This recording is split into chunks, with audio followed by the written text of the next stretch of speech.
দেখো বন্ধুরা, আজ থেকে শুরু করছে অ্যাক্টিভিটি 1। কি বলেছে দেখো, during the reign of the king Arthur Pendragon the people of Britain lived up, মানে আর্থার পেন্ডাগনের রাজত্বকালে ব্রিটেনের মানুষরা কিভাবে থাকতো? পিসফুল, শান্তিপূর্ণভাবে, ডিস্টার্ব নাকি আনহ্যাপি লাইফ, অসুখী লাইফ? এখানে পিসফুল হবে এটা। দেখো সেকেন্ডটা, Merlin the prophet and sir Ulfius the brave knight were trusted by the.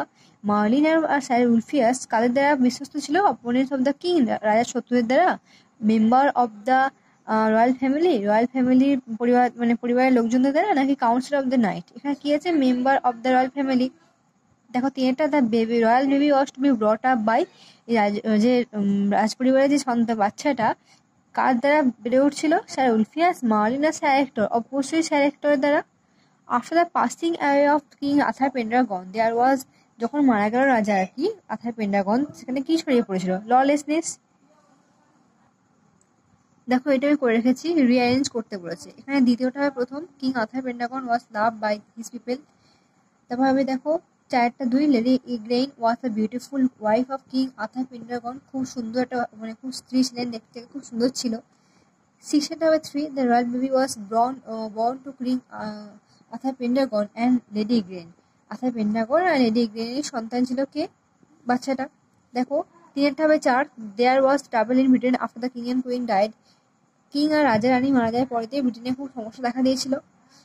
পাঁচেরটা হবে পাঁচেরটাই, the two trusted councillors placed in sir Hector's hand the royal baby. দুজন কাউন্সিলর, বিশ্বস্ত কাউন্সিলর স্যার হেক্টর হাতে বাচ্চাটা তুলে দিয়েছিল। আর প্রথমেরটা হবে 6, last, sir Hector promise to obey Merlin and sir Ulfius. Sir Hector কিন্তু মার্লিন আর উলফিয়াসের কথা মেনে নিয়েছিলেন।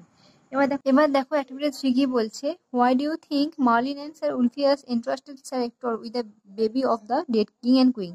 তুমি কেন মনে করো যে মার্লিন আর স্যার উলফিয়াস স্যার হেক্টরের উপর বিশ্বাস করেছিল বাচ্চাটাকে, মানে মৃত রাজা রানী বাচ্চাটাকে দেওয়ার জন্য?